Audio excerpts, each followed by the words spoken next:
Welcome to Mama Cat's Home. Today I'm going to be sharing some more about prepping, and I had a question on one of my videos. A viewer asked how we came up with the numbers that we decided for our preps. I think that's what it was anyway.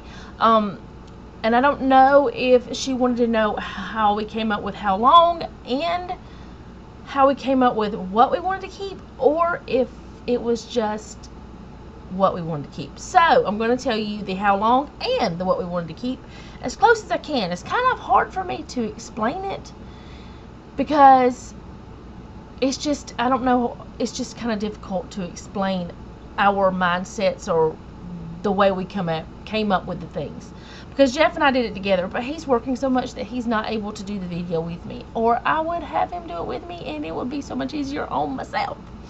So I'm gonna try my best to answer this, and if it does not answer your question the way you would like, please ask again or ask me something else or whatever. I'm always, up for answering questions if I can. So sometimes I can't answer why I do things. So anyway, I'm gonna just kind of get started. The way we came up with how much, first of all, whenever we were first married and before we had our children, actually even after we had our children, I didn't have the house we lived in. It was a rental and it had no pantry, so I didn't have much space to put many things. So it was a much smaller house than what we have now. Yeah, it was really small. So I have hairs going everywhere. But anyway, I didn't keep a lot of food. One, because we couldn't afford it. Two, because I didn't have anywhere to put it. Three, because I didn't think about prepping back then. I was young. I didn't think about, things like that.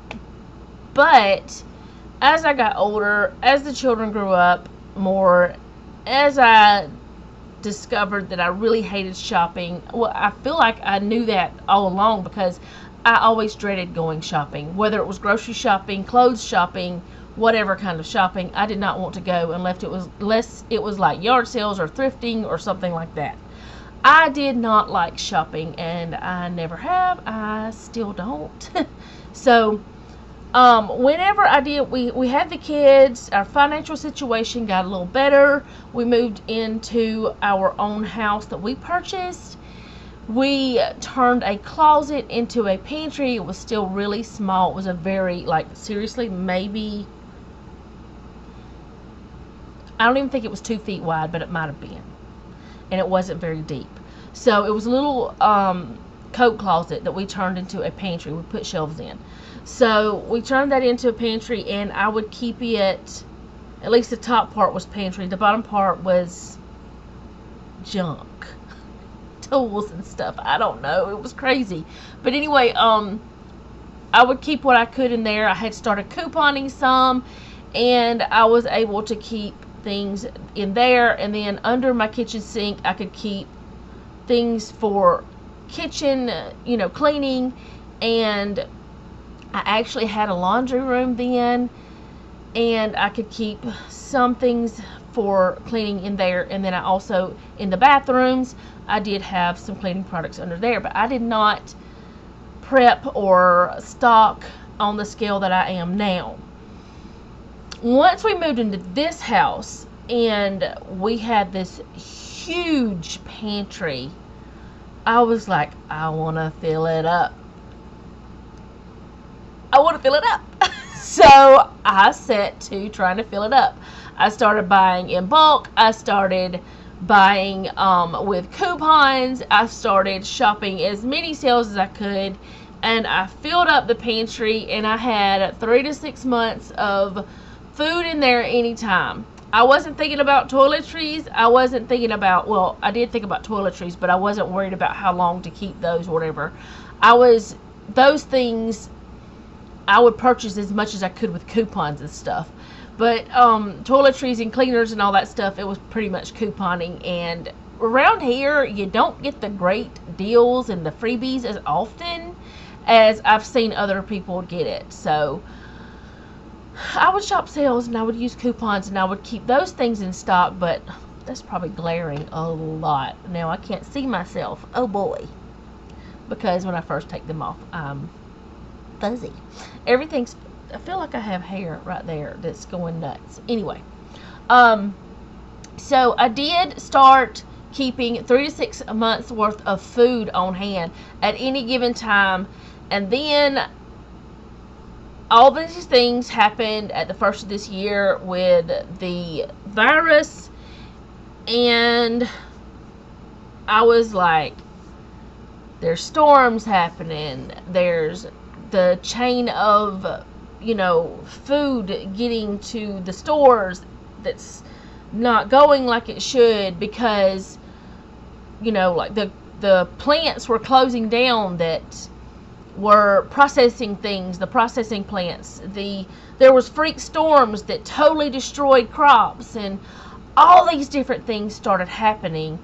And almost any time I've ever brought up with Jeff about prepping more than what I already did, he didn't like it very much. He thought, no, let's not do that. Where are we going to put it? Because we did one time buy a whole bunch of stuff from Aldi, and I had over a year's worth of canned foods in my house, and I was happy. He did not like it. He did not like it because those canned foods, if you go back and look in my videos, they were in the dining room stacked up pretty high. The stack did go down because we did eventually eat all of those up.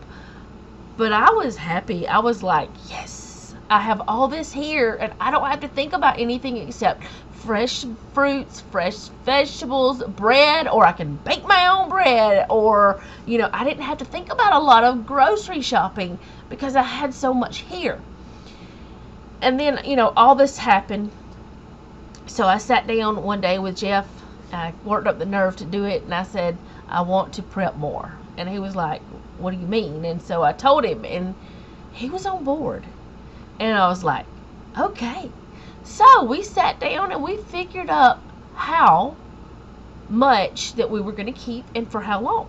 So we decided on a year, because we already were keeping 3 to 6 months, and we thought we could make space for another 6 months of a rotating pantry.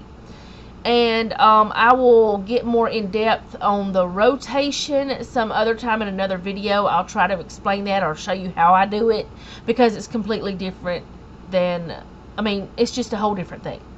So we decided on a year just because things were crazy, and we hear about all these food shortages. We don't know what's going on with the world, and we don't want to take a chance of not being able to feed our family. So we thought, if we have enough for a year of a rotating stock at any given time, we can take care of ourselves, and if we need to, family that needs some, if they didn't keep enough or something like that, we can take care of that kind of stuff. So the way we sat down and figured out what we wanted to do is we started thinking about foods that we could, that I already cooked, that I knew my family enjoyed, that we could use only shelf-stable items for and still enjoy it. So that was things like spaghetti, chili, different casseroles, different soups, different stews, the things like that I could still create without any sort of thing that had to be refrigerated or frozen, because if the things that are on the shelves in the non-perishables are going to be short, the fresh things might as well. And yes, we can do a garden here, but we can't grow much. We don't have that much property here. And honestly, the backyard is not that great for growing things. We have to use raised beds, but our front yard would be fabulous. But we can't do things like food in our front yard because city regulations. What's up with that? So we were thinking about things we could do shelf stable. So I'm just going to give you an example of one meal because you can do this with any meal that you can create that is shelf stable only. So I'm going to do spaghetti because it is the easiest. So we can buy pasta and sauce, or I could buy the things to make my own sauce, like canned tomatoes and things like that, and herbs, and I could make my own sauce. And another way I could make my own sauce is because I dehydrated onions, I dehydrated peppers, things like that. So what we did is we figured up, okay, there's 52 weeks in a year. If we want to have spaghetti once a week for a year, we would need, for our family, roughly 52 pounds of pasta, 52 large jars of sauce, and yes, we could make it with just that, with no meat if we needed to. But if push came to shove, if we found the proper canned meats, because you can buy ground beef and stuff, which I haven't found it canned, you can buy that. But if push came to shove, we could make pasta without meat. And the way we could do that and still have protein in it is put some lentils in it, because lentils have protein, from what I understand. Actually, let me go get my bag of lentils and see. Okay, so no, I won't get my bag of lentils because they've already been put away in a place where that I'm not going to try to dig them out. And the ones I have in my pantry don't have a label, so I can't show you. But I do have the internet, and I can look it up. So, lentils are very nutritious. They cook very fast, and pretty much they will take on the flavor of sauces, in my experience. So lentils, they have, let's see, 230, this is per 1 cup of cooked lentils. I believe it's cooked lentils, yes. 230 calories, 39.9 carbs. Yes, they're high in carbs, but sometimes you don't think about that. 17.9 grams of protein, 0.8 grams of fat, 15.6 grams of fiber, 22% of your reference daily intake of thiamine, 10% of niacin, 18% of vitamin B6, 90% of folate, and I know this has nothing to do with me right now or anything, but pregnant ladies, lentils are your friends because of the folate in them. 13% of pantothenic acid, 37% of iron, 18% of magnesium, 36% of phosphorus, this is even better than the package, 21% of potassium, 17% of zinc, 25% of copper, and 49% of manganese. They're high in fiber, which supports, those times in the toilet, those things. They help your gut bacteria, things like that. So, no matter what, whether you are having a situation where you need to replace your protein, lentils are fabulous. And they're tiny little things that cook so fast. And they're delicious. So, our thought was we'll add lentils if we need to our thing. So, we're going to keep a certain pound of lentils around for protein. Any legume, most of the time, your black beans, your cannellini beans, your chili beans, well, that's cannellini, but chili has the flavors. Or let's just say your kidney beans, black-eyed peas, all the pinto beans, all these different beans. They're a great source of protein. And yes, you may end up, if you're in a situation where you have to go through your food stores because there's nothing in stock at the grocery store, you may have to replace your meat with some sort of legume. So, we're keeping lots of pounds of beans and peas around. And the way we decided to do that is if we had 1 pound for each meal, that means if it's spaghetti, which we wouldn't put that much in spaghetti, we'd probably put maybe a half a pound, maybe, if that. But anyway, enough for each person to have a cup. So that's 4 cups. There we go. So we figured out how much we would need to keep of that on hand. Now, I can't really tell you how many lentils we're going to be keeping on hand for just that one meal because we added it all together, and the paper that I had before I threw out. So what you would have to do is take your sauce, your pasta, whatever protein you want to put in it that is shelf stable.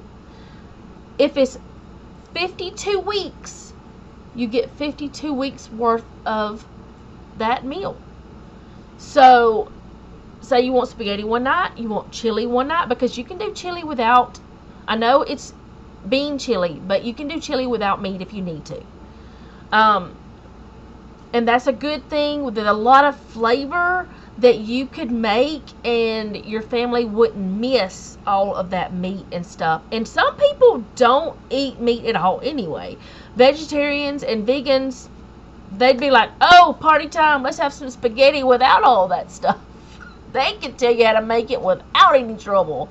So, anyway, that's what we did. We figured out different meals we could eat that I could cook, and we multiplied it by 52 weeks or 12 months if we were going to do it just once a month. And we just figured out what we were wanting and figured out how much we would need for 1 month and multiply it by 12. So you could actually, right now, starting in October, if you wanted to do this, or you could start now, it's fine, whichever way you want to do it. But if you started in October, you would know, like October 1st to the 31st, because that's one of the longest months. You keep a running tab of everything you cook. Yes, it's a lot of work, but I did it, and so can you. You keep a running list of everything you put in a pot, in a pan, in the oven, and you feed your family. And everything you purchase for that. And then you multiply that by 12 if you need to, because that's 12 months. And some months have less dates, so you'd have extra on hand. That's the only way I know to be able to answer this question. I hope that it did answer it. I hope this helps you. I hope that you understand my way of thinking, because I do think differently than a lot of people. You do need to think about things that are proteins that are not animal products, because you may not be able to get those. You also need to think about things that maybe don't need refrigeration, or they don't have to be refrigerated at any point in time. Ooh, that's a noise. I'm also rendering a video. Sorry. So yeah, you just think about those kind of things. If you have any more questions, if I did not answer this for you, please leave me a question down in the comments. If you have other questions about the way I do things, please leave that in the comments. But I didn't tell you about the other things. The laundry stuff, same thing. You figure up how much you would use in 1 month, and you go from there. You'd multiply it by 12. Same thing with your household cleaners. You multiply it by 12. You figure up how much personal products, how many bars of soap do you use in a month? Multiply it by 12. How much shampoo, conditioner? Multiply it by 12. That is what we did. And I will have more videos about other things that we are prepping. I know that I had one about things you can prep that you don't, that are not food. And I plan on having more of those.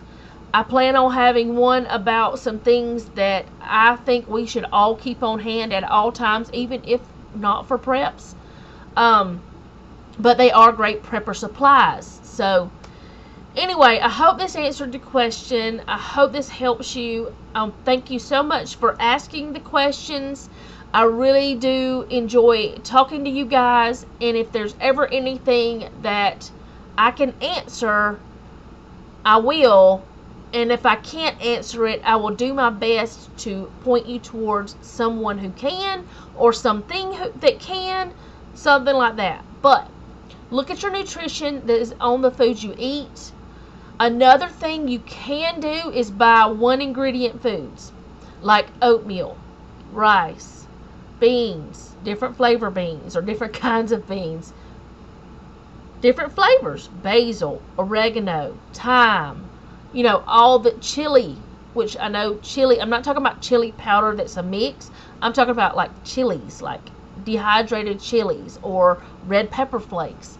Things that will make your food taste good if you're in a situation where you can't get what you really love. I know that if there's a shortage on cheese, we're going to be sad. Because that's one of our favorite foods. And we eat that a lot around here. All different kinds of cheese. I didn't know there was so many different flavors. But anyway, if you have any more questions, please leave them down below. I'm going to go now because if not, I will keep talking about this all night. And I really need to get my other video put up. And I need to get this one edited so I can get it put up when I said I was. And thank you again for watching. If you like my channel, go ahead and subscribe. Hit the bell so you'll be notified whenever I upload. Leave me comments down below. Ask me what you need to ask. Tell me what you may do that I don't do, or something that may help me. Yeah, share with each other, because in the comments we can all learn, and you may do something a little different than I do. So I do want to get into canning meats. I do have a pressure canner. I'm still a bit scared about it, but I'm gonna try a trial and see if I can do that, maybe with ground beef. So anyway, again, thank you so much for watching, and don't forget to subscribe, hit the bell, leave me a comment, share with your friends, and hit the like button. And remember, don't take any wooden nickels, and be sweet.